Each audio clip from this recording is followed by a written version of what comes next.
Good morning mga mares! Ito na ang part 2 na inaabangan natin. Yung ginawa nating experiment about sa multi-purpose cleaner na yung nakakatanggal siya ng stain. So ngayon, titignan natin kung totoo ba talaga. Ito na yung moment of truth. Tara, samahan niyo ako.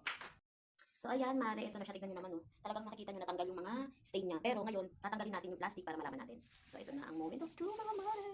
Ayan. So tapos, pupunasan lang natin siya ng tissue. Tissue lang daw yan. Ay, promise mga. Legit nga, natanggal. Ay, mga gasgas na siya, mare, kasi nga kinukuskus ko siya ng steel wool dahil ano, dito. Naiirita nga ako. Kung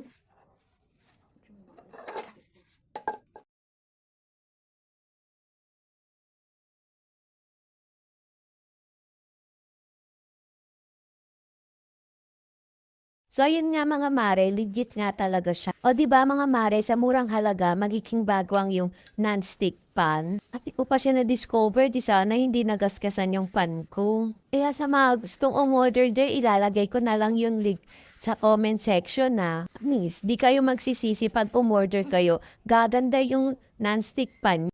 so ayun mga mare, nakita nyo, di ba? Legit. Look. Oh, ayan talaga siya, mare. Natanggal lahat. Nakita niyo naman yung before. Ito, papakita ko yung before. Oh. Di ba? Grabe yung dumi. So, ito siya ngayon. Grabe. Ito mga to, ano na to, mga scratch. Kasi nga, ang dami niyang ano, di ba, stain. So, kinukuskus ko siya ng steel bar. So, dapat noon ko pa pala siya na ano, natuklasan. At least hindi siya nagkaroon ng gasgas na ganito. Pero promise, mare, legit. Tignan nyo, gumanda na yung non-stick ko, di ba? Oh, kaya sa mga gusto at gusto matanggal ang stain ng kanilang pan, lalagay ko lang yung link sa comment section. Mag-PM lang kayo. Thank you, bye-bye!